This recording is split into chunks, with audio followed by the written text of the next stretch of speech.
Welcome, everybody, to another episode of Strong Style here live on the Outlaw Nation channel. I am the Outlaw John Rocha, joined as always by my man down there in Orlando, Aaron Turner.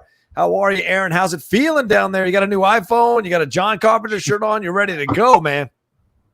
Yeah, I'm back on the iPhone crew. Haven't had an iPhone in like 4 years. It's not because I don't like Apple. It's just because I got better deals on the Android side. But I am happy to be back on the Apple side, so I can iMessage people and FaceTime and whatnot. And I'm not even in Orlando. Daytona Beach, where I'm at right now, is very cool at the moment. Yeah. It's in the mid 80s, but it's not too bad.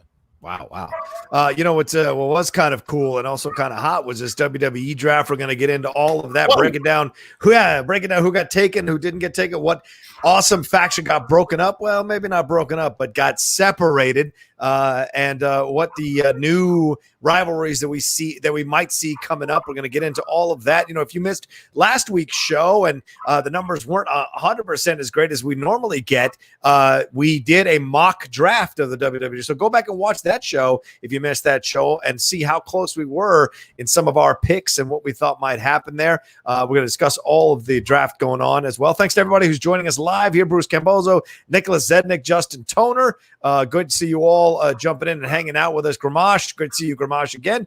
Please remember the Streamlabs and the Superchats are how we keep doing this show. So if you can support us and help us out here as we do this live show, really means a lot. We're also going to get into the news around Bayley, the possibility that Ronda Rousey might be coming back, some Alberto Del Rio news, as if the drama never ends with that guy. And then for some insane reason, Aaron Turner has programmed us revisiting 1998's Halloween Havoc when Hollywood Hogan takes on Warrior, not the Ultimate Warrior, a member of One Warrior Nation, the NWO backwards. There is so much to discuss about that match, Aaron, but we got so much to get into as well. Overall, how are you feeling about this week in professional wrestling and everything that's been going on? It seems like things are starting to slowly ramp up. It feels a little bit like we got a little bit like a new lease on life when it comes to pro wrestling. I got to tell you, man, I got really excited on Wednesday. I know we don't talk like a lot of current stuff, but we're going to in the future, which is great. Yeah. But on NXT, you know, NXT's bringing back Halloween Havoc, which we've been talking about pretty much all month on this channel or on this show. So they decided that not only are they bringing back Halloween Havoc at the end of the month, which is great, and people are super excited for it. I'm super excited. They're bringing back Spin the Wheel, Make the Deal. And if you recall, last week we had a Spin the Wheel, Make the Deal match between Vader and Cactus Jack. It was a Texas death match. And they brought it back, and on the wheel, coal miner's glove on a pole match. It's on there, dude. And I cannot believe that it's on there. Like, if you don't know what a coal miner's glove on a pole match is, you're not alone. You'll find out next week when we do the watch-along for Sting and Jake Roberts, because it's a coal miner's glove on a pole match. Right. So I'm super excited to talk about that, and I hope to God somebody spins coal miner's glove. I cannot wait for that. Please let it be Io Shirai and Candice LeRae in a coal miner's glove match. I mean, obviously this is probably going to be predetermined because it's a virtual wheel, right? But man, I wish it wasn't. And then someone ended up with that horrible stipulation. Justin Toner says blindfold match. Yeah, that's pretty terrible too.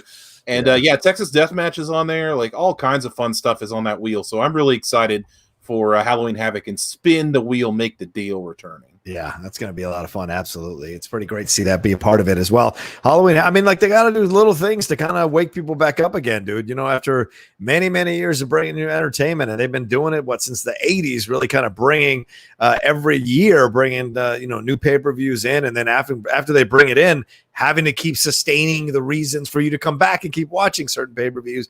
Halloween Havoc's always been an interesting one for sure. So looking forward to seeing all these different matches on the wheel and seeing what comes up. I've been a part of a virtual wheel in a match. It's not easy. It's not fun. Ours wasn't predetermined. So, but it'd be interesting to see what they end up choosing and everything like that. So Zeno Howard says, thoughts and prayers to Ryan Satin, who was brutally murdered by Roman Reigns on Twitter this morning. Damn. R.I.P. Ryan. Look, this is part of being a heel because he didn't like the tweet. So in liking the tweet is Roman Reigns outside wrestling, Roman Reigns retweeting it and saying what he said in response to Ryan being excited about the fact that Roman Reigns tweeted his tweet was great. Of course, he was giving a lot of love to Norman and then Roman Reigns as well. So I thought that was brilliant. But yes, a great response from Roman Reigns. I'm sure Ryan read that and was over the moon with the fact that Roman responded to it. So yeah.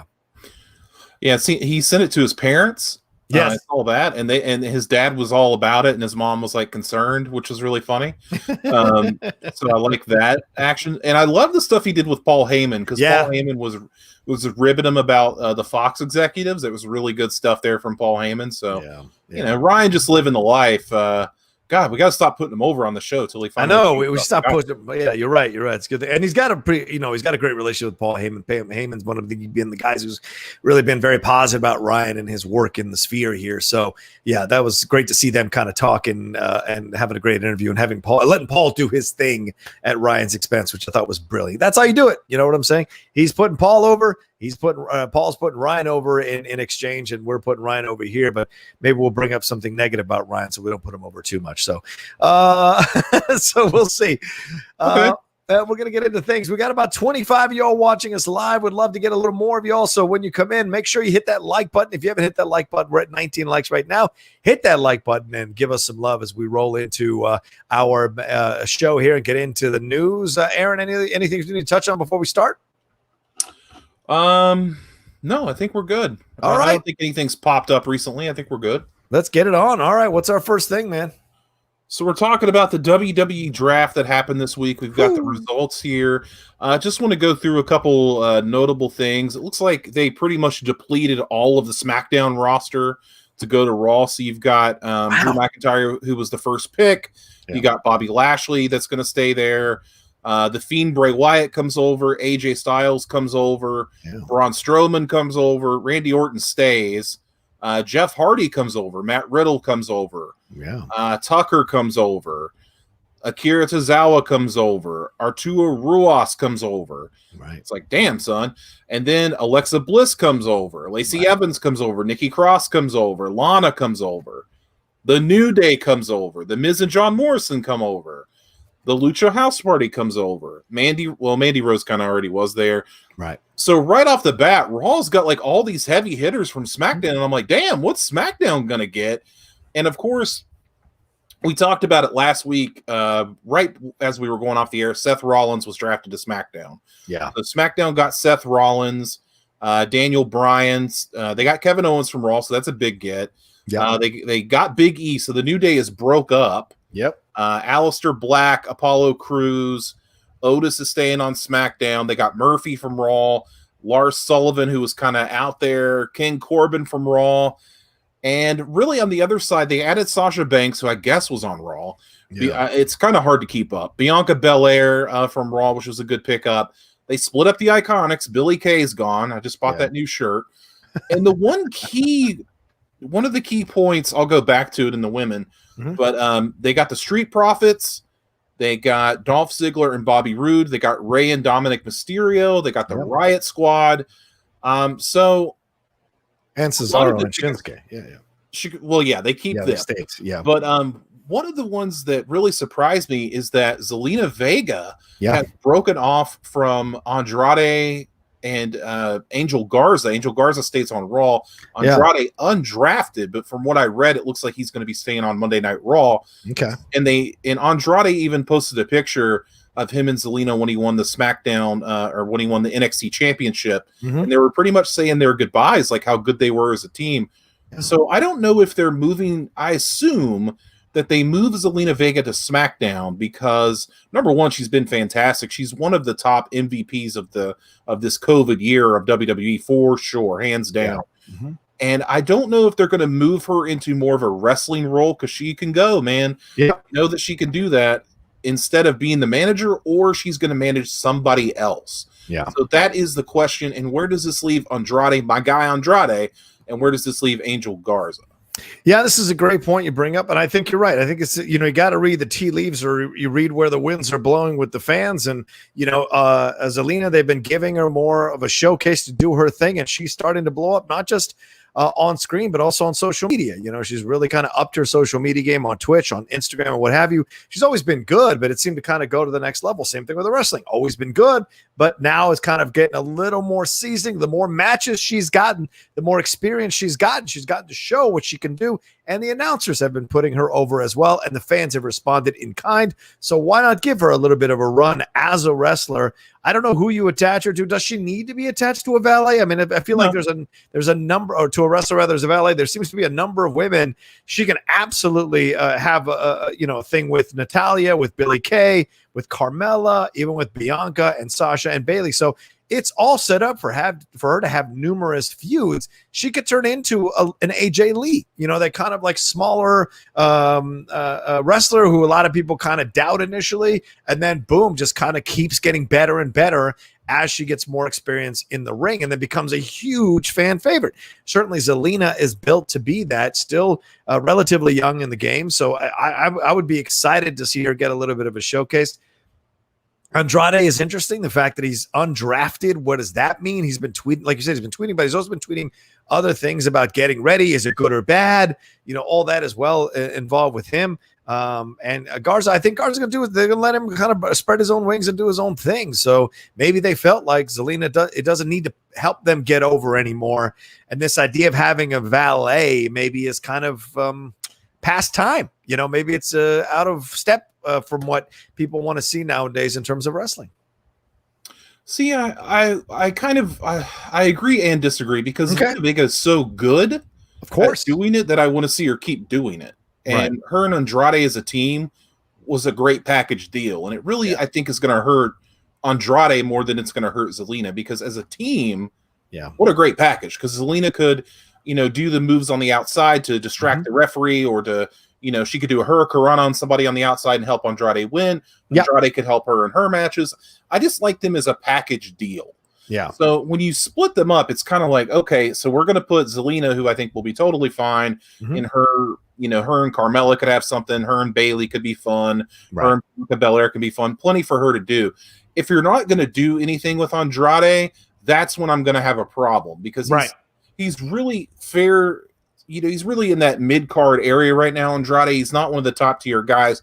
I think he was on his way to being there for a little bit, but he's kind of come back down, like an Aleister Black. Like, I think Aleister Black was on that way, and he's kind of come down to earth a little bit. So it really depends on what they do with Andrade. They've got 3 hours to do stuff with this guy. Yeah. Do it. But we are kind of skipping over the biggest news of the draft, which is the New Day. The New Day. Being split up. So you've got Xavier Woods and Kofi Kingston going over to Raw and becoming the Raw Tag Team Champions after them and the Street Profits did a switch, which was stupid, by the way. Hated that. You called it, though. So stupid. And then Big E is now all alone on SmackDown, which tends to make you think that Big E is going to be a heel, is what I would think. But the New Day have been together for 6 years now. Yeah. They are a merch machine. Everybody loves the New Day. If you don't love the New Day, I don't know what the hell is wrong with you. True. The power of positivity. Was it time? Probably. It's probably past time to let this happen, to be honest with you. But what are your thoughts, man? Like, the New Day has been this big faction for so long. Like, how do you feel about this? Well, I don't know any faction that doesn't change after a while. I mean, like, look, the NWO kept adding people, right? And it became what it became, but it was initially Hall, Nash, and Hogan. It was great. And a lot of people now in retrospect say it should have just stayed those 3 guys, and it shouldn't have expanded out. I mean, it did make Scott Steiner, Big Papa Pump. Without the NWO, I think Scott Steiner's career is a completely different trajectory than what it is. But you look at the New Day, they never added necessarily a full-time permanent member for quite some time. Kevin Owens, they danced around with that, and a couple other people through the years, but they've had a nice run.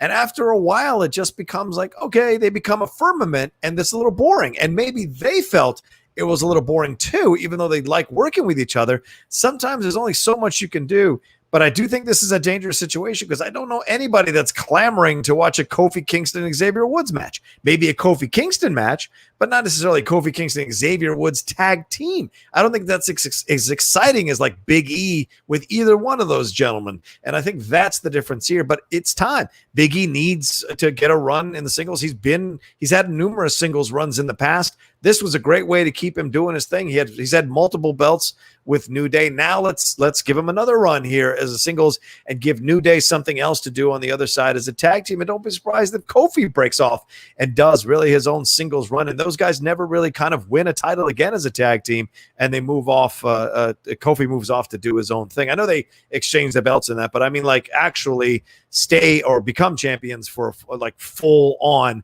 as this goes along. I think it'll be Kofi branching out eventually as well. He's due. I mean, he had that belt and they held it for so long. You can't tell me that he has to get stuck in tag teams again for a while. He should be going off and doing his own thing as well. Yeah, I hope that's not the case. I hope Kofi can break out. And Xavier Woods is great too.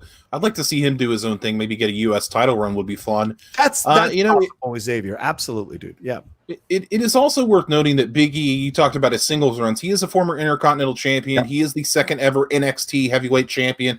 So it's not like he hasn't had great success before in the singles area. Right. So that looks to me like what they're going for. Eventually, when this Uso and Roman Reigns feud ends, I think we could see Big E get plugged in there. Yeah. And we could see a Big E versus Roman Reigns feud if he doesn't turn heel. I mean, if he turns heel, we're going a different direction. But to see a babyface like Big E, you know, maybe not doing the dance and stuff anymore, maybe just doing his own thing against a guy like Roman Reigns, I'm in on that. Yeah. There are a number of things to look at when you look at the people who've been. I mean, there's so many.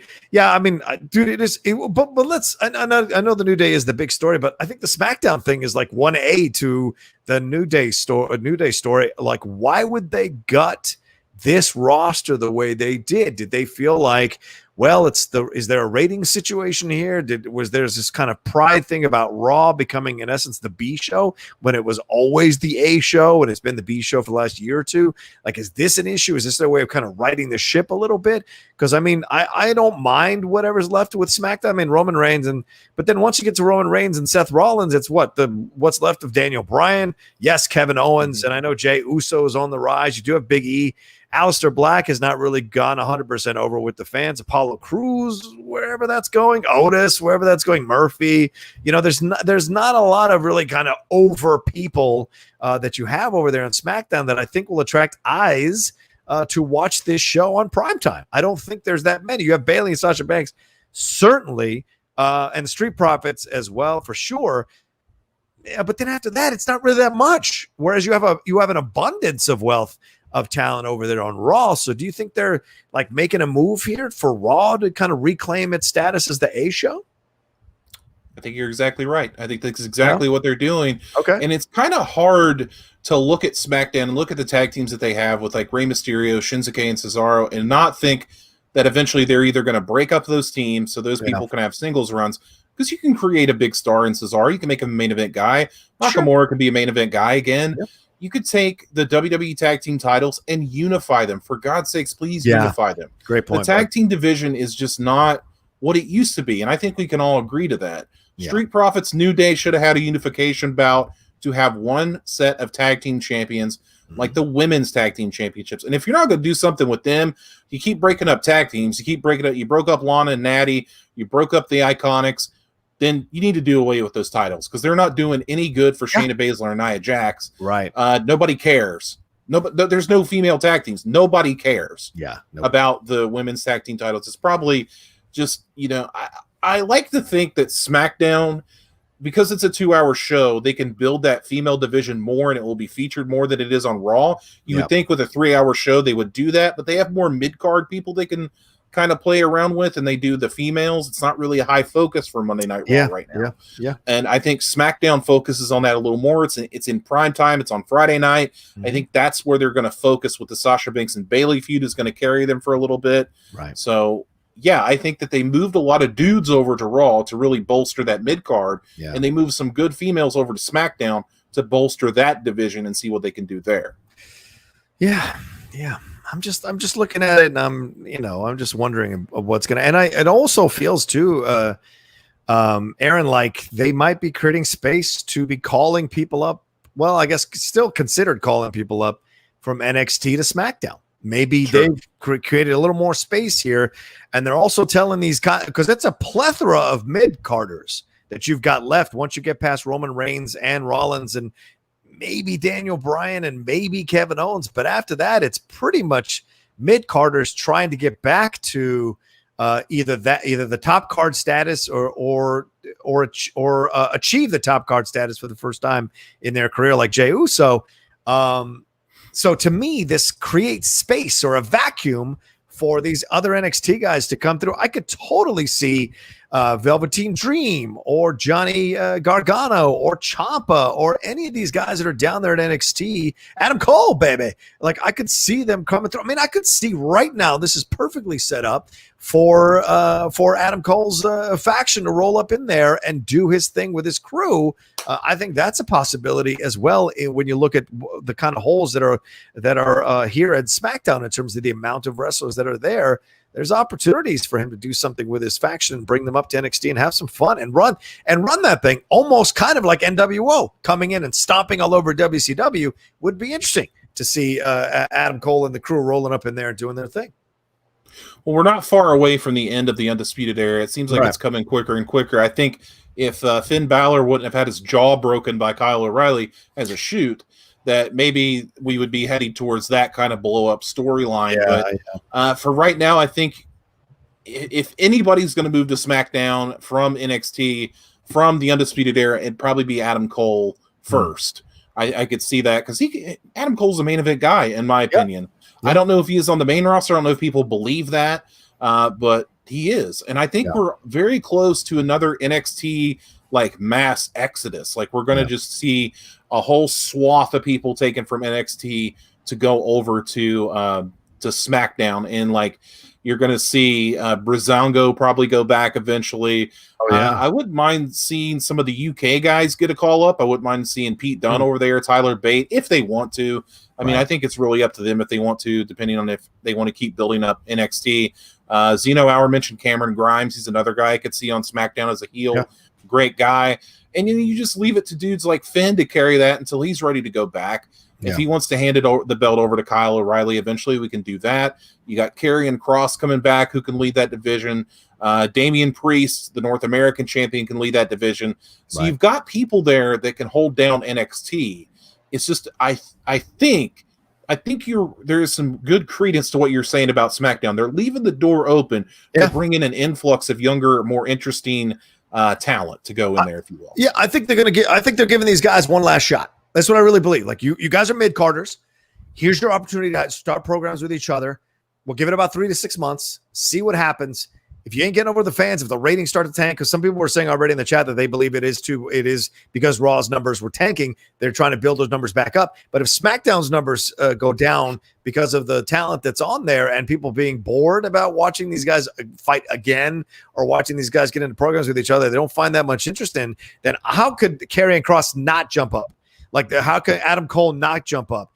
Balor could even make his way back up, which a lot of people were, speaking about that was a possibility as well. And you look at over here on the women's division. How does where was I at here? How does Rhea Ripley not jump up? Shotzi Blackheart, Tegan Knox. Those are all, of course, Io Shirai, but I think they want to keep her there for as long as possible as the champion. And even Ember Moon eventually making her way back up to kind of rule the women's division in SmackDown. All those things are possible now, and I think they're going like, okay, because it's the long game in wrestling. Yes, the short term and the long term both operating at the same time, but I think they're looking at this thing right now and going, okay. And they're also giving the writers, hey guys and gals, hey, get in there, create some good programs with these people because we got to keep the ratings alive for this. Yes, we've gutted your roster. Now show us what you can really do. And I wouldn't put it past Vince to kind of challenge his employees in that way to kind of get them to build up things and create things. So I'm looking forward to see what they do. And Aaron and I have been speaking about walking back into doing some of these recaps. So I'll be getting back into watching these a little more consistently. And that'll be something that we cover coming into November. So that's possible. I'll be curious to see if down the road, 3 months from now, Aaron, we're both like, yep, we kind of saw this coming. And here comes this influx of NXT people to kind of pick up the ratings again on SmackDown. I don't think Raw's got any. What's funny about this, I know we've been talking about this one subject for a long time, but what's funny about this whole thing is that if SmackDown, or if they wanted to move people off of SmackDown to have viewers on Raw, I think what they've accidentally done here is given like your diehard fans like a hell of a SmackDown roster. Like you got Roman Reigns, you've got Kevin Owens, you've got Sami Zayn, Cesaro, Shinsuke Nakamura. Yeah. Like if they didn't move AJ Styles over, like SmackDown would be like must see. That's a great SmackDown. Point. Great point. Like they probably accidentally screwed themselves on Amazing Wrestling. I would love to see Andrade go to SmackDown and just start tearing it up with people. Yeah.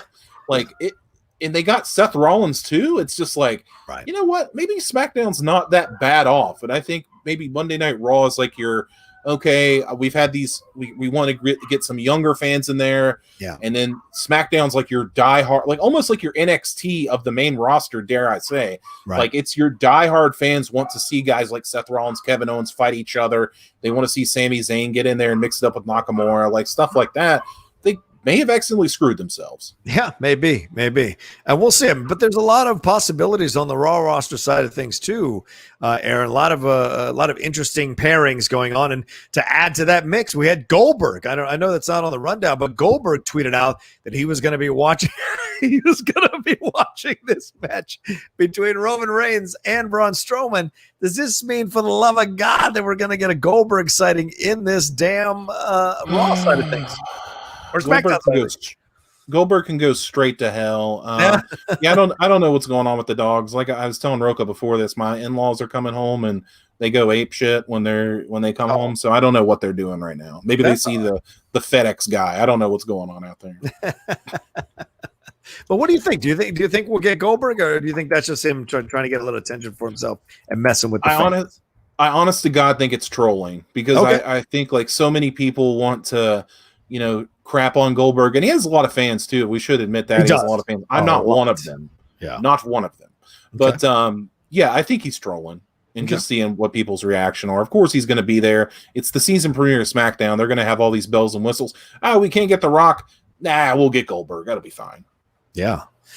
Well, WWE. Yeah, I mean, I just wonder what we're going to get. I just wonder if we'll see him coming back and have some kind of part of this. But I know people love him, man, but 30-second matches have never excited me. So I just don't like it. I mean, it's different when Lesnar does it. That's believable, right? But Goldberg, it's in his prime. Even then, I didn't believe it as strongly as I do Lesnar, because that's a real legitimate dude who's been in MMA rings and legitimately done some crazy shit as a wrestler, both in the NCAAs and in pros. So I believe it more easily when he's throwing John Cena 15 times for German suplexes and the match is over. Like, that's believable.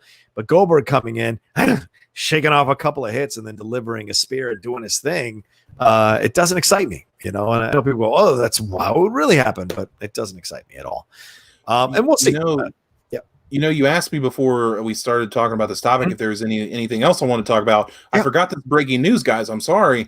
Raw Underground has been canceled. Oh no!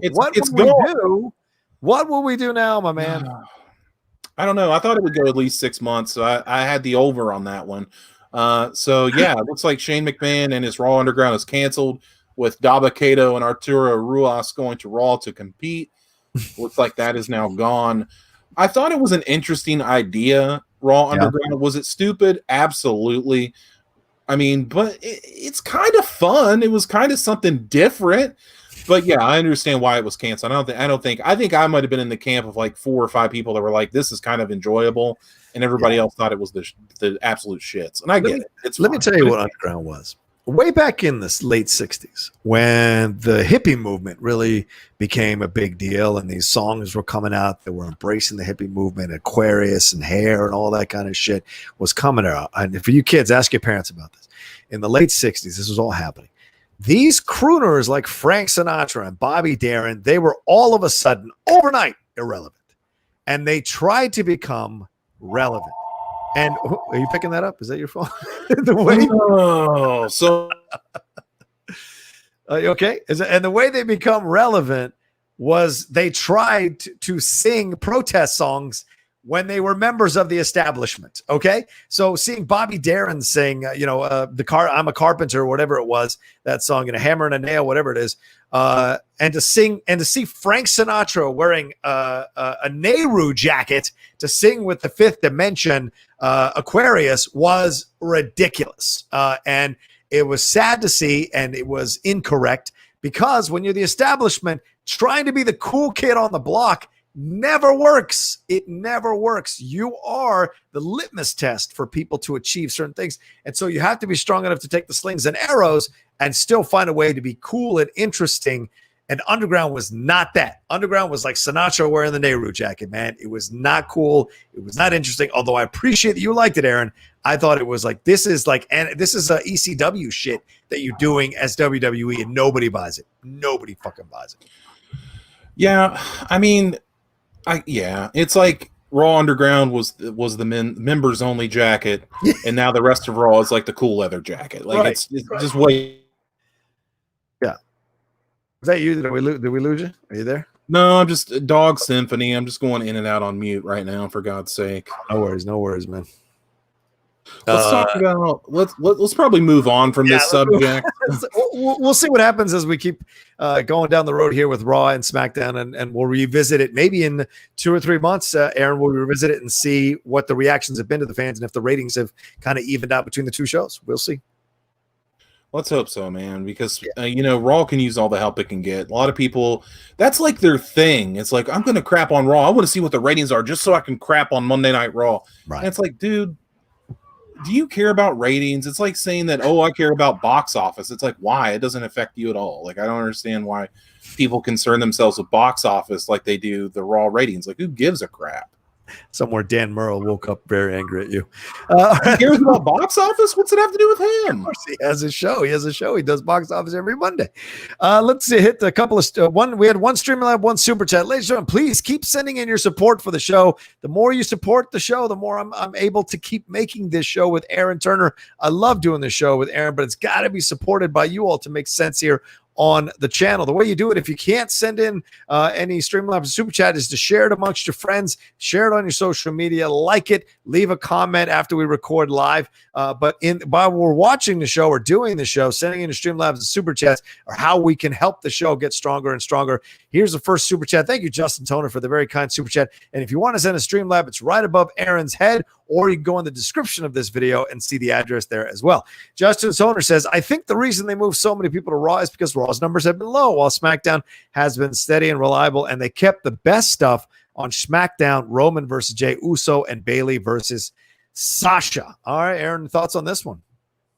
100% right. They did save. The only thing that I would say that is also good is the Fiend and Alexa Bliss stuff, which I didn't like at first, but now I'm starting to really get into. So outside of that, yes, 100%. They've taken definitely taken the two best feuds in the company right now. Although McIntyre and Randy Orton has also been pretty interesting. Yeah. I like the Roman Reigns and Uso feud, and of course Bayley and Sasha has been excellent. So you're spot on there, Justin. Yeah, absolutely, Justin. Way to go.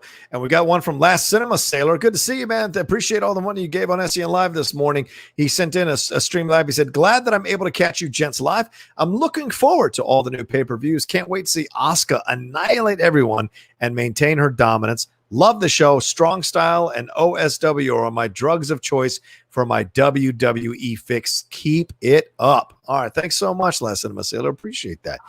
Yeah, Aaron, are you excited about the Asuka situation? Do you think she'll be annihilating people, or are they going to try and take the belt off her again?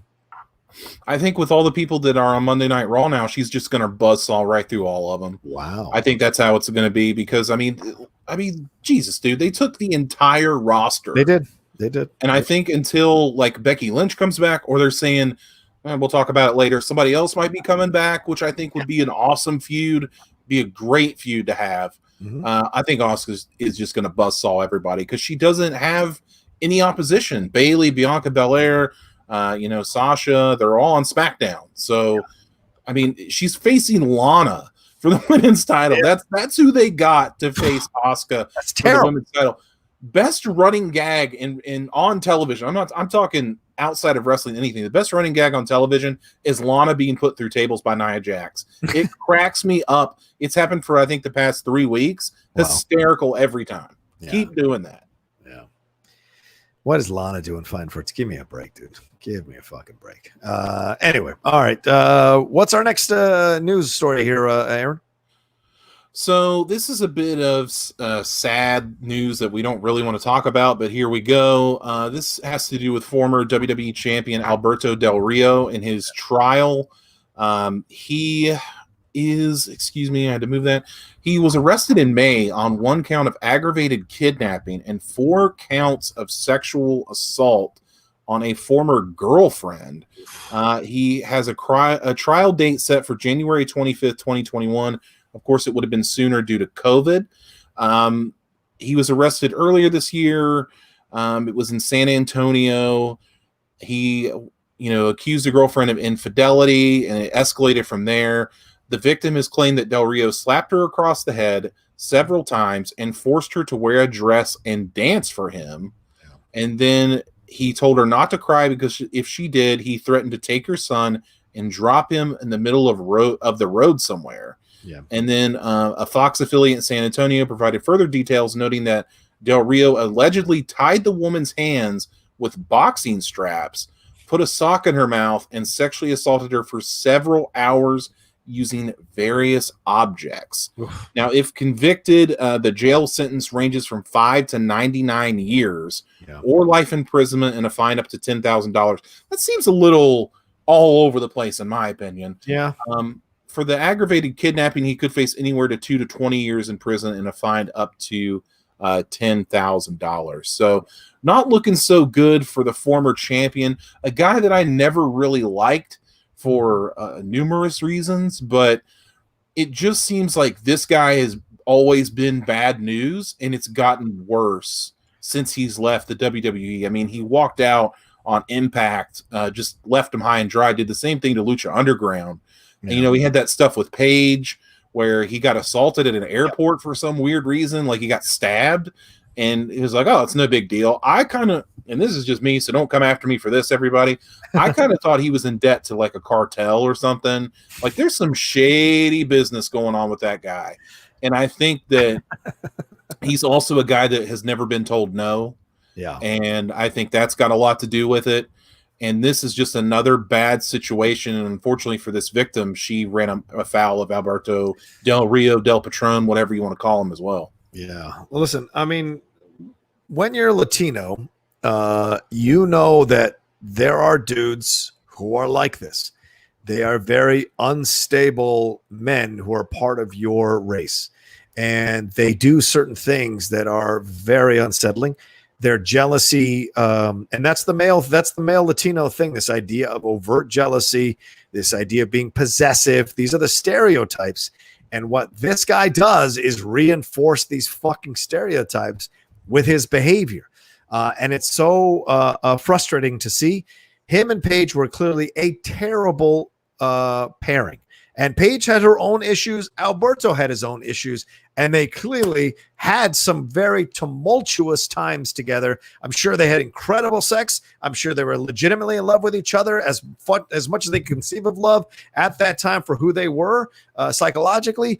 But it also led to some pretty terrible stories about how he treated her, how she treated him, and all this kind of stuff, but overtly more him coming from his side of things. So when you hear this story, it's unsettling, it's uncomfortable, it's unfortunate, and it's horrific more than anything else. To simply be upset that your woman is cheating on you, let me tell guys something. You don't own your woman in any way, shape, or form. She's not even your woman. She is a woman who is dating you or married to you or with you. If she cheats on you, that's a sign that she doesn't want to be with you or she's unhappy in the relationship. You actually do not get to beat her up. You don't get to tie her up. You don't get to do anything. You don't get to violate her sexually with multiple objects. You don't get to do any of that. You just got cuckolded, and you got to deal with it, which is get out of that situation and move on with your life and find someone who doesn't want to cheat on you, who you do better with. But you taking out your anger in this kind of violent way, I think they should put fuckers in jail for 50 years for this shit with no parole. Like, enough is enough for this stuff. We keep mollycoddling this shit because this justice system is overtly male. It's patriarchal. So we just kind of go, it's okay. You know, I get it. You know, 5 years, that seems like a lot, 5 years for hitting your girlfriend. Like, yeah, because you would do it.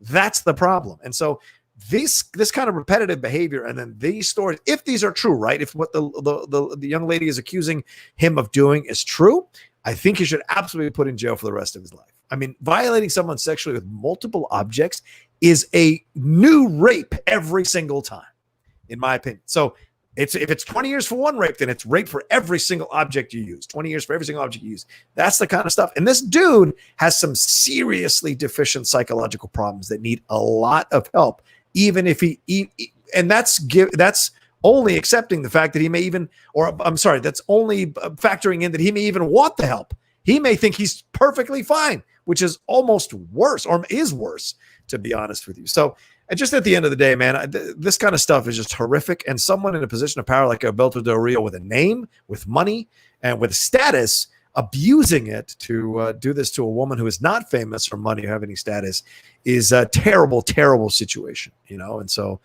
that's just my opinion on it. And I think he should absolutely go to jail for as long as fucking possible, man. Well said. Put him under the jail, as far as I'm concerned. I mean, this guy he won't go away. He's like a pimple on your ass. Like, he just will not go away. Like, you try to get rid of him. He's like Austin Aries. Like, every once in a while, Austin Aries like pops up again. And I'm just like, although not to this extreme, I should say that Austin Aries hasn't been accused of nearly these things. He's just an asshole. Right. So it's like, Alberto del Rio is one of these guys that actually was in talks to come back to the WWE as early as this year. Yeah. So to think about that, and then what he's done here, it's like, Jesus Christ, like, get this guy as far away from people as possible, put him in some gen pop, and see, you know, maybe he can turn his life around and just get him away from people that he's going to hurt. Like, this guy is not productive to society right now. Get rid of him. Yeah. Yeah. It has to be. And look, he may gravitate and be just fine in jail because he may just be one of these guys that has that super animal instinct in them to be, in essence, a gang leader, or be, in essence, a person in charge of a whole crew. That may be just how he's built. So put him in jail for the rest of his life so he can just run his crew however he wants in that jail. That's a whole nother ballgame, you know? So it's not going to be about rehabilitation, man. It's not going to be about, I just feel like this guy, and he's never once said, like, you know, I really want to figure out my problems. I really want to blah, blah, blah. He said every once in a while, I'm sorry I did this. I'm sorry I lost my temper. You hear him in those interviews, but he never goes like, I really need to take a hard look and do a lot of work and psychological work. He's not done any of that. And I think throwing the book at him is the one opportunity you can get to maybe turn his mind around about the work that needs to be done here for him. So yeah, we'll see. The less said about him, the better. Let's move on from that clown.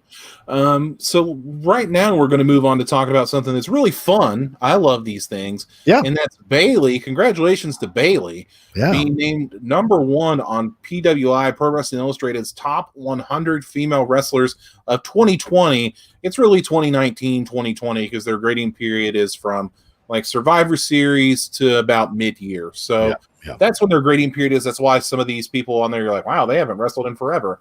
That's why they're on this list. But Bayley, #1, man. #1, dude.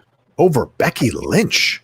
Over Becky Lynch, which was surprising, but, you know, Becky Lynch for a long time has been gone for a long time at this point. Yeah. So when did she take off? When did she take off to when did she took off in June? So she's been gone for like 4 months. So through that grading period, she's been gone for a good bit of time. I did want to name round out the top 5. So Bayley #1, Becky Lynch #2, Asuka #3, Charlotte Flair #4, and Sasha Banks #5. So you've got all WWE in the top 5. Yeah. Some other notables. You had your first AEW entry, Hikaru Shida at #6. Yeah. Rhea Ripley was #11, which I thought she should have been higher on that list. I agree. Your first Impact knockout was Jordan Grace at #12. Thunder Rosa was 14. Nice. Tony with the NWA, Thunder Rosa, the NWA Women's Champion.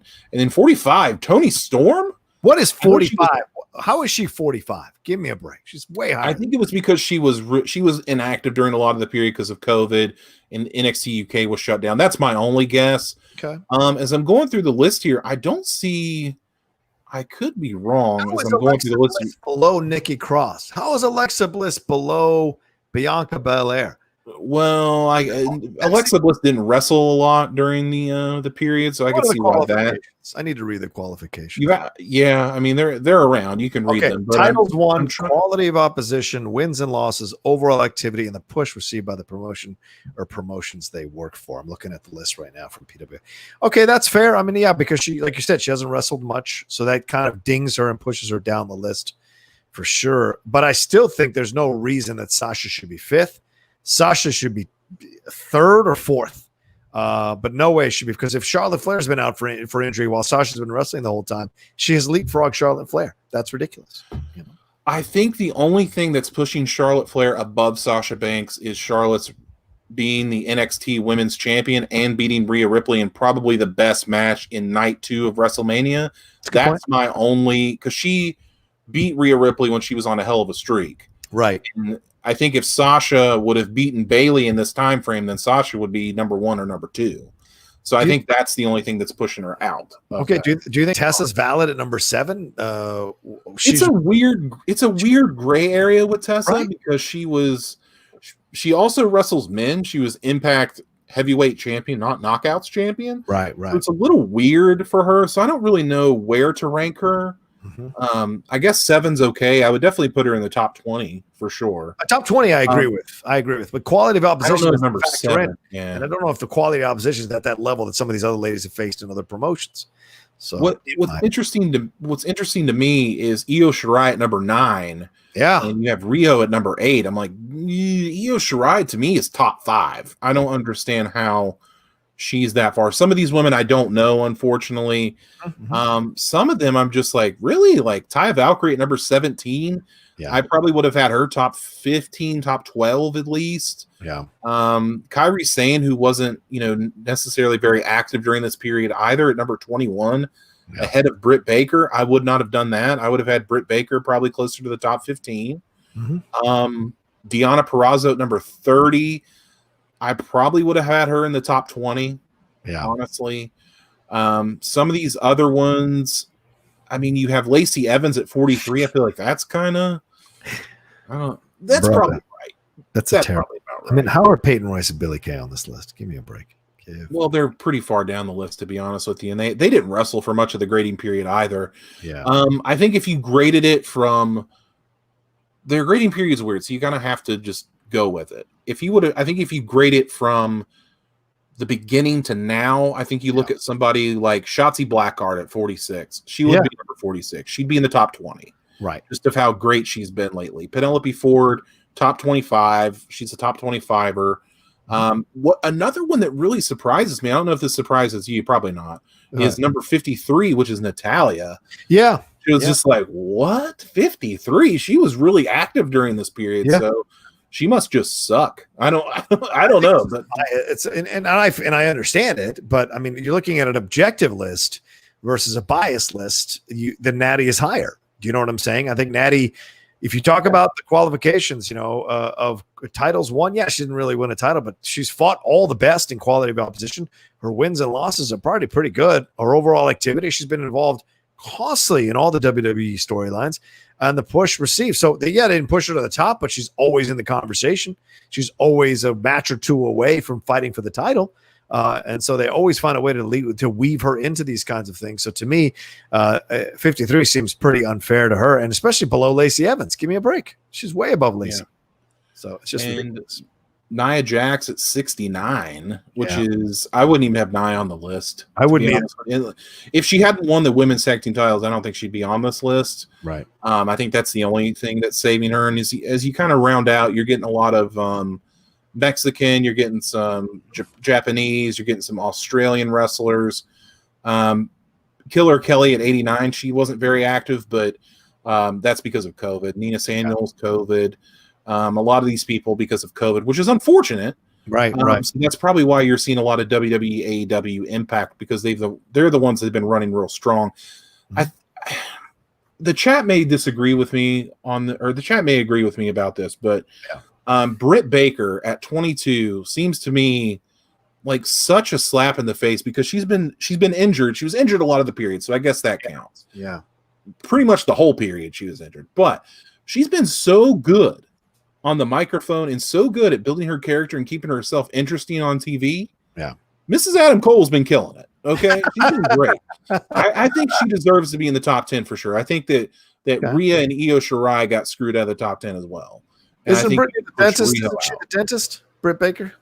Yeah, she's the actual dentist in Orlando. So, yeah. So Adam Cole, she's in a relationship with Adam Cole. I don't think that's a secret to anybody. So, no, Ronda Rousey is not on the list, Ratnick. She is not on the list. She was inactive the entire time, but they were not going to put her on the list.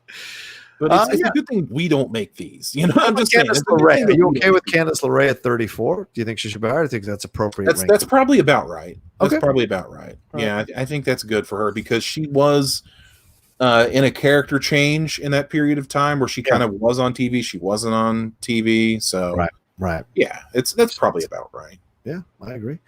All right, well, this is a great list. I mean, I love the fact that they did this. It's a fantastic list to talk about. I love that the cover is Sasha versus Bayley. I mean, it's so incredible. And then, of course, below them, Asuka and Becky Lynch. But it's been so incredible to see these two ladies kind of bounce back from what happened to them against the Iconics at WrestleMania. Was it 2 or 3 years ago?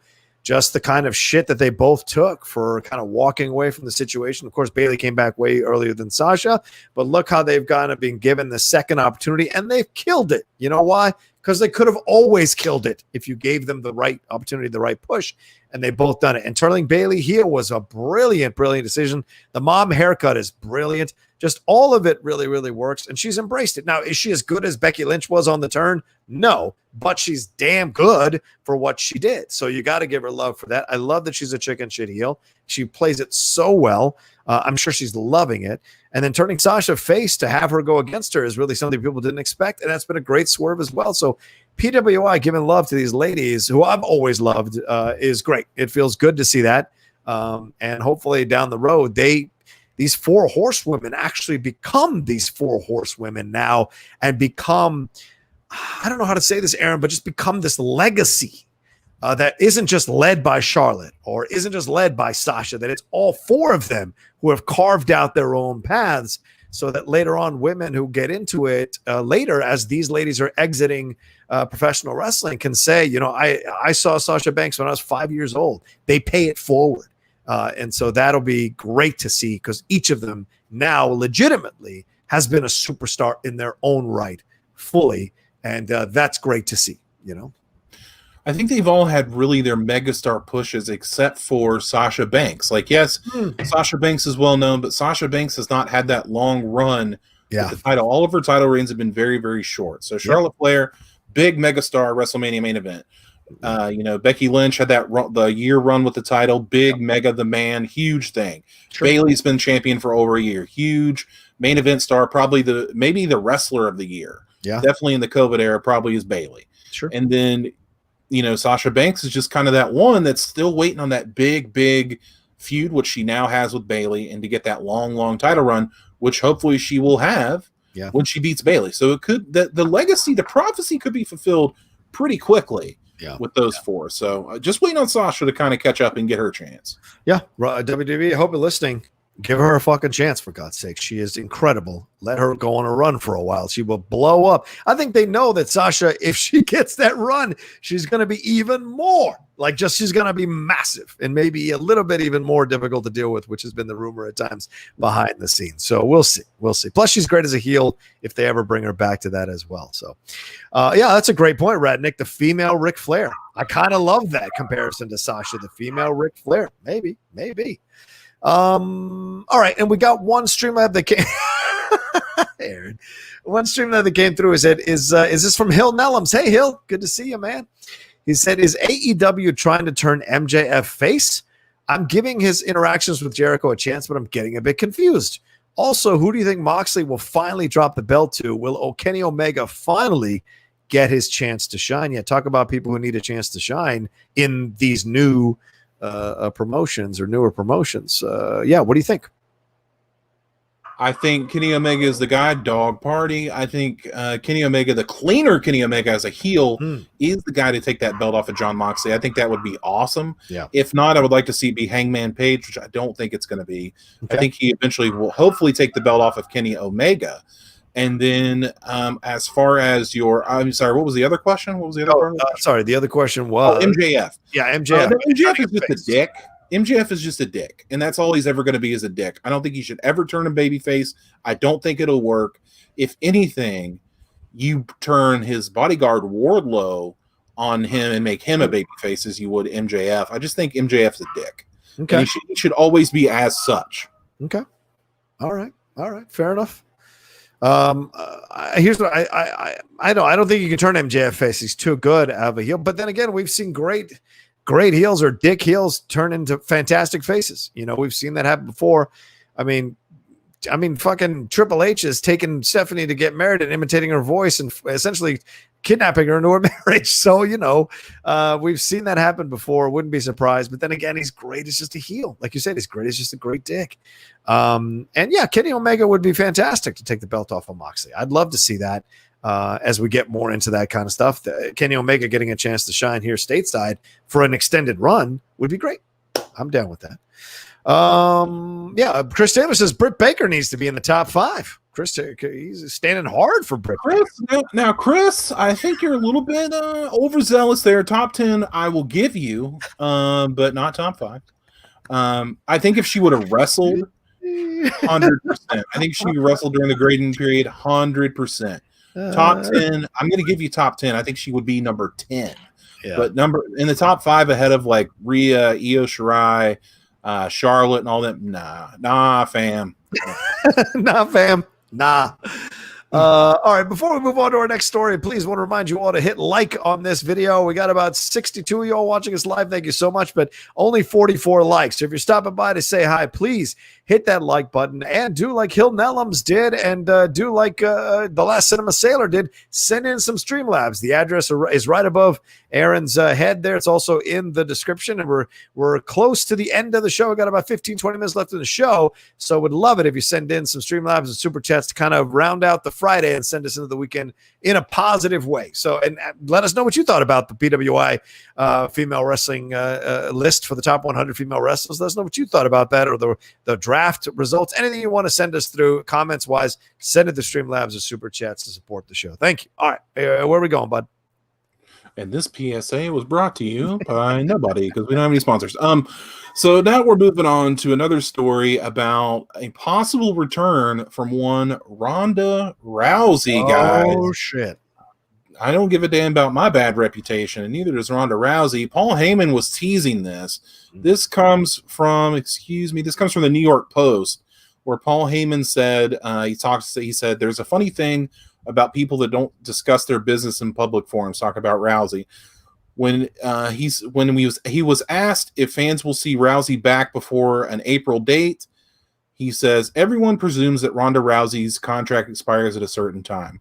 Yeah. I don't understand why people don't realize that just perhaps, Ronda Rousey's contract has been extended, or she has worked out a new deal, and it would not benefit either WWE or Ronda Rousey to go public with that information. But why wouldn't people understand that if it were kept secret? Wow.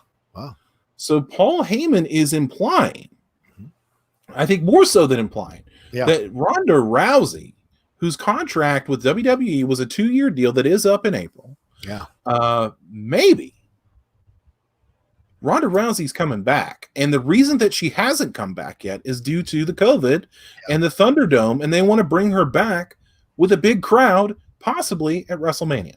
Yeah. So what do you think about the possible return of Ronda Rousey? Do you like Ronda Rousey? And when do you want to see it happen? You know what? We've had enough time away from the Ronda Rousey experiment that I would like to see her come back. And I think with this, with a level of perspective of having gone through it the first time around and learned the lessons and figured out what works for her and what doesn't work for her, and the writers and the creative staff figuring out what works for her and what doesn't work for her. But she's going to have to do a lot of work here to win the fans back. I mean, a lot of the fans couldn't tell what was a shoot and what was a promo when she was bashing them, whether she was a face or heel. There were videos there behind the scenes. It looked like there were shoots or I'm sorry, promos, but could have been shoots where she's a little bit truth in jest, so to speak, where she's like bashing the fans for how she was treated, blah, blah, blah. So if Ronda has understood that this is a thing where the fans can turn on you at any moment, then anything is possible. Look, if there's anybody who I thought was never going to 100% get over is Roman Reigns.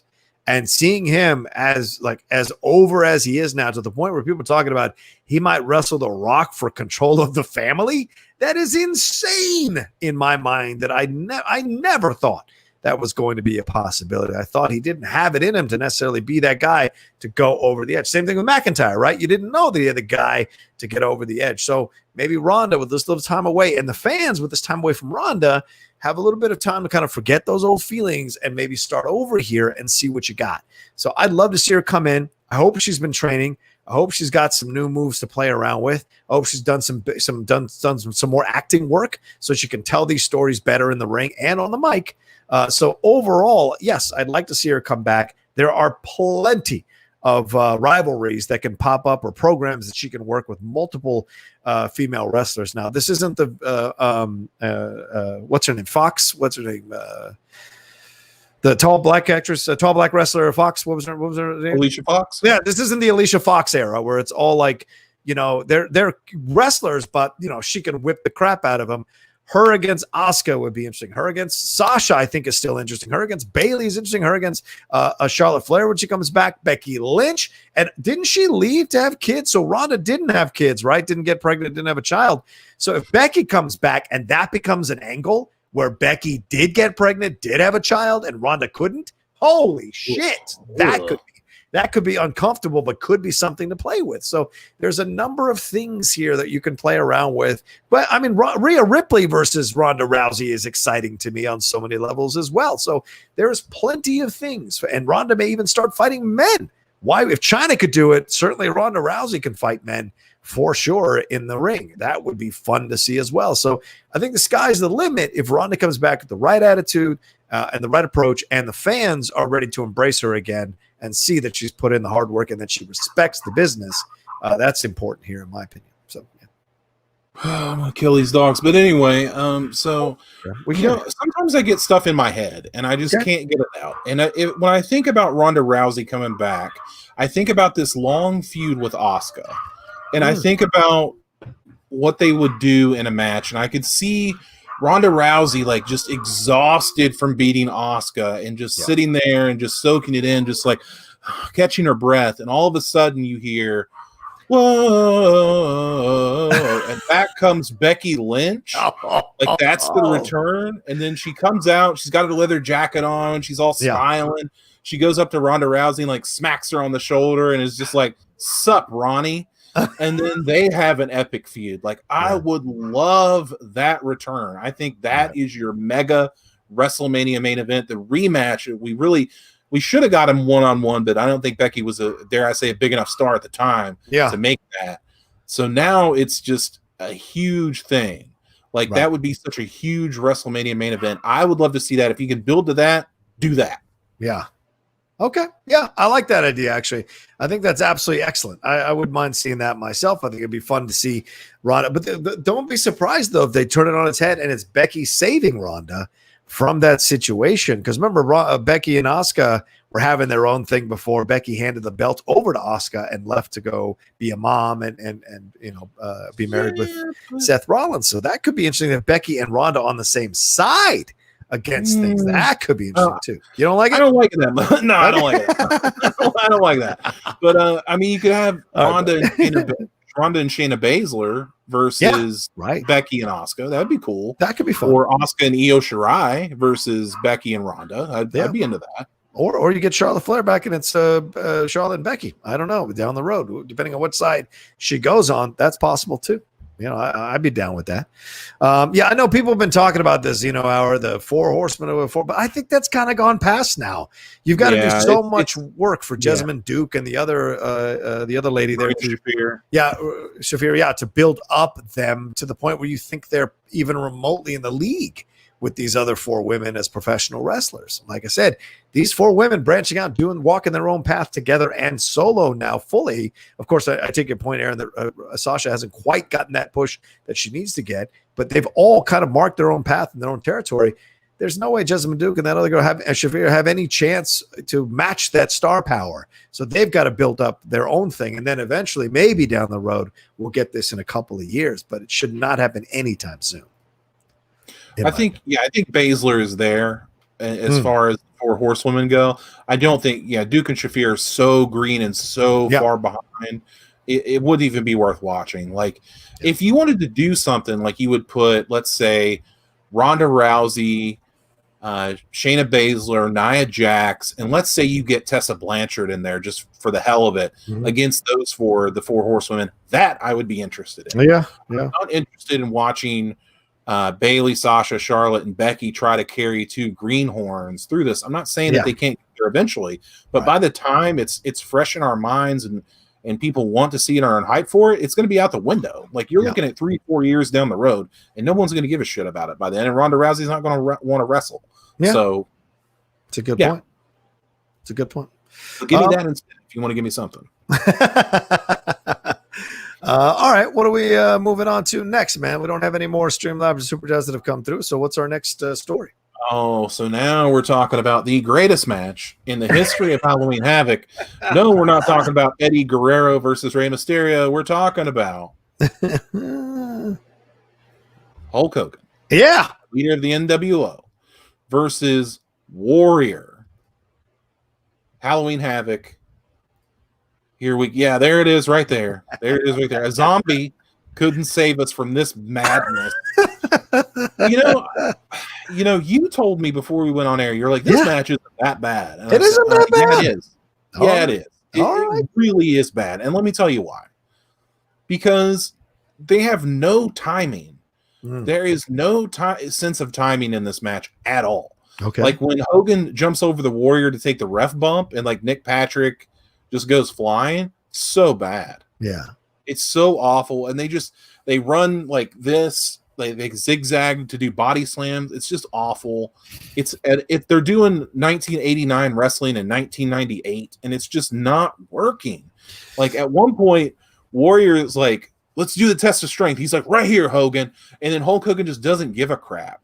Yeah. Like he's just like, I'm not going to do that. He's like, that doesn't work for me, brother.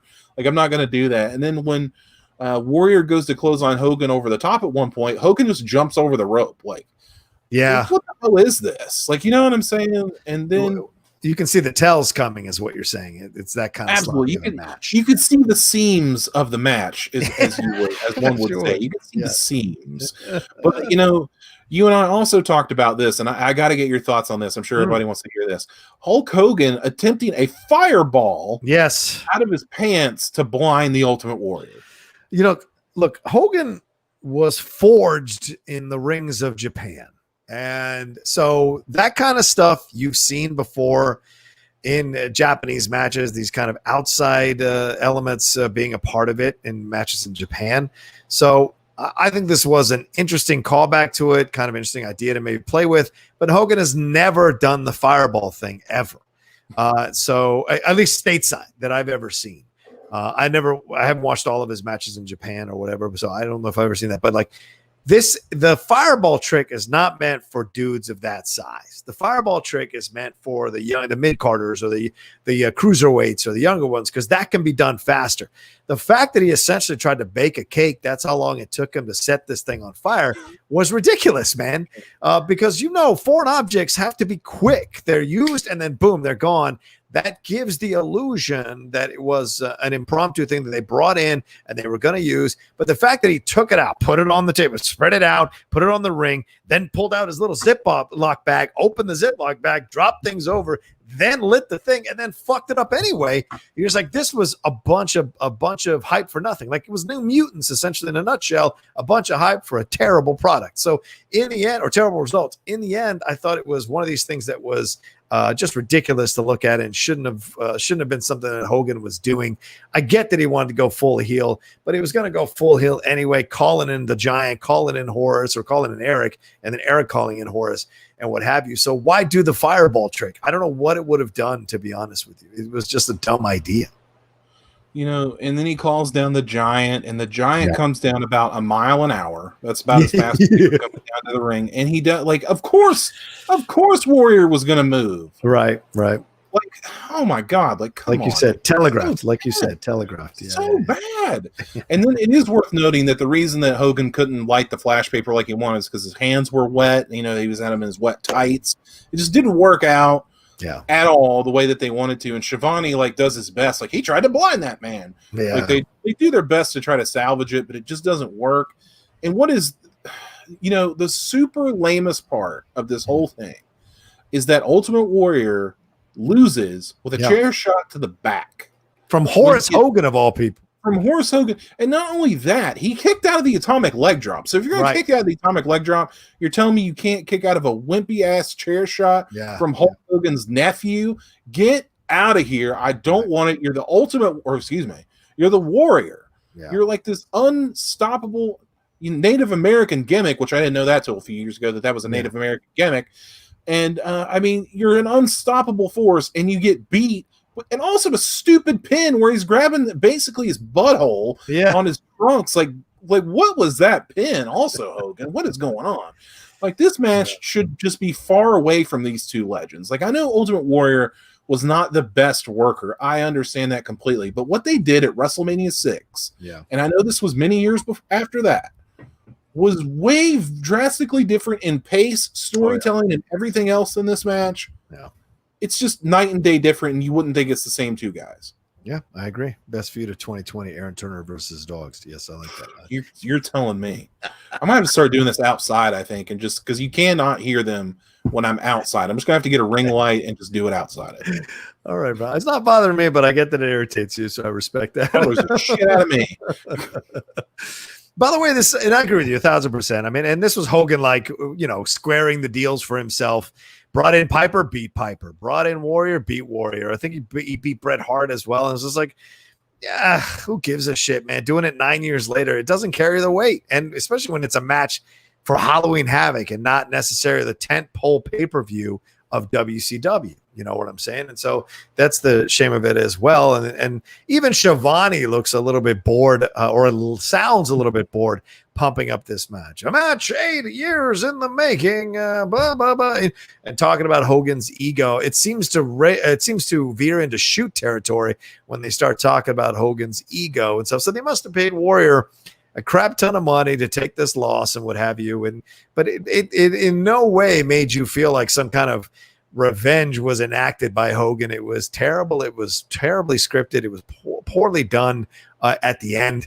And yeah, you're going to get that kind of wrestling from these two big guys. You know, they are 80s. Even when Hogan won the title back against Triple H, he's wrestling like an 80s wrestler against Triple H. There's no real ingenuity in what he's doing. So this is what you're going to get, you know? And so I wasn't surprised to see the match go the way it did. I hadn't seen it in a very, very long time. I remember not liking it the first time I saw it. It was a bit of a letdown, kind of like the Sting Hogan match when they built that up, bit of a letdown. But I didn't mind watching it this time around, mostly because it's only 15 minutes. It's not that long of a match. And the moves are moves I've seen by these two dudes many, many times. So the way it ended was a wet fart. But everything leading up to it wasn't that bad as I remember it. But then again, maybe I'm getting old, Aaron, and things like this. I'm a little more forgiving of things like this as I get older. I don't know. Is that so? You're getting older. Yeah, my birthday's... Is that an allusion to something that's going on? My birthday's next Friday, ladies and gentlemen. My birthday's next Friday. So it's going to be an interesting birthday for sure. Certainly a milestone birthday. It's going to be fun. I don't feel my age at all, nor do I act my age, thank God. And I'm, so I don't know what we're going to do next week, Aaron. We might do the show live. We might not do the show until Saturday. I don't know what I'm going to do. I'm going to let people know and let you know eventually. But yeah, my birthday's next Friday. I think you should pick a watch along. I think that would be fun. I know we had Sting and Jake Roberts scheduled, but I think you should pick your own. Wow. I think we can push that one. Yeah. Let's push it, and we can do that another time. So you come up with something, and we'll do a watch along. We can pre-record it, whatever. Okay, I'll spend some time. I'll spend some time thinking about it. Think about it. I like it. I saw Zeno Hour in the comments saying, "Wait, Ultimate Warrior was a Native American gimmick." Yeah, yes, it was, and I didn't know that either until I listened to Something to Wrestle with Bruce Pritchard. That yes, it is a Native American gimmick. He's supposed to be a Native American. Wow, I didn't know that either. I had no idea. I was like, wait, what? Oh, that makes a lot of sense. Yeah. That, when he was doing this, he was doing a rain dance. Like, what? Like, that's what that is. Okay, he's a warrior. I got it. Sounds insensitive and racist, but yes. Especially having a white man playing it. But yeah, it was a Native American gimmick. Yeah, that's exactly right. So, all right, Zeno, you and I are going to have words outside. You're going to have words outside, Zeno. We're going to take you outside and give you some. But he does agree with me. He said, listen, the match was bad, but it wasn't the worst. You're right. It wasn't the worst. I don't think it wasn't. But it was fun to watch. It was, of all the rematches that they could have done that would have been a highly anticipated, like, holy crap, this is one of them. Yeah. And for them to blow it so bad, I think that's what really sticks in everybody's mind. Mm-hmm. Is the match the worst? No, I've seen way worse matches, but seriously, like, they had a chance to do some big business with this matchup and this storyline, and they just squandered it, man. It's completely missed opportunity. You're not wrong there. Chris Taylor sent in a couple of super chats. He said, Heyman faction with Rousey and Roman. Is that possible? I'm not going to be mad about it if they do it, but unfortunately that would be on SmackDown, and I need Ronda Rousey on Raw. So I'm going to need it to be on Raw, but I wouldn't hate it. But Ronda Rousey, here's the thing. We talked about this on the first ever Collider Body Slam way back on that. God, yeah. Ronda Rousey is a heel. Yeah. She's not a baby face. Like, I know that we keep wanting, like, WWE wants her to have her. She's got a great smile, and she looks great when she smiles, and she does all these things, and she's well loved, and she does this all, like, she's a role model for all these little girls and stuff. She's such a heel and such a good one that I want to see her do some heel stuff. Like, I'm had enough of the smiling. I want to see Ronda Rousey come in and be the Ronda Rousey that she was in the UFC when she was kicking everybody's ass. She was like, you can't beat me. Don't even try. Like, that's what I'm hoping for. The Goldberg of women. I like that. That's a great point. Cristiano sent another one. Said it's sad Hogan versus Warrior is one of WCW's worst matches, but on the same card we had one of their best matches in DDP versus Goldberg. Very true. By the way, this Halloween Havoc 1998, Aaron, this is a deceptively damn good pay-per-view. It is good. Raven versus Chris Jericho is a good match. Even Disco Inferno and Juventud put on a decent match. Finn Finlay and Alex Reich, that should go get popcorn match. But then Disco Inferno takes on Kidman. Lodi versus Saturn, the Giant and Scott Steiner versus Buff Bagwell and Rick Steiner. Some real heat between Scott Steiner and Buff Bagwell that ended up coming to the forefront. Then Scott takes on his brother in a singles match, right? An impromptu singles match right after. Then Scott Hall takes on Kevin Nash. Bret Hart takes on Sting, and DDP takes on Goldberg. So, like, the Hogan Warrior match is almost an afterthought on a pay-per-view like this, yet it should be the lead match, for God's sakes. Well, here's the funny thing about that pay-per-view. DDP and Goldberg was the last match. It was for the WCW Heavyweight Championship. And because the pay-per-view ran so long, they cut it off. Like, you didn't get, if you bought Halloween Havoc, you did not get to see the conclusion to the DDP Goldberg match. That's ridiculous. Because they went over time. Because WCW thought they could just do whatever the hell they wanted. Like, they're not going to take us off the air. And they took them off the air. So you had to wait till Nitro, like, I believe a week later, to see the conclusion, which is absolutely ridiculous because it's a great match. And yes, it was a great match with Goldberg in it, dare I say. Yeah, agreed. 1,000% agreed. All right. Well, there we go. That's our episode of Strong Style for today. I don't think I have any super chat. Oh, we got one more here. Oh, Chris Taylor. Thank you very much, Chris Taylor. Very kind of you. Happy birthday, Rocha. Thank you so much. I appreciate that. I'll be putting my Amazon wish list up for people to send me stuff if they want. Oh. Some of my patrons on the top 10. Oh, sorry, the patrons on the Outlaw Nation have asked me to put that up there for people to take a look at and see if they can order me some stuff. Maybe there's a couple of wrestling shirts on there. Maybe there's a couple of wrestling shirts. But yeah, it's all up there. I'll be putting it up and posting it and probably pinning it to my profile for a week as I go into my birthday week next week. But thank you all so much for watching this episode of Strong Style. We appreciate all your thoughts, all your comments. Love how lively the chat is throughout the show. If you're watching us later, please hit that like button. If you're watching us now and you haven't hit that like button, hit that thumbs up button and leave a comment as well.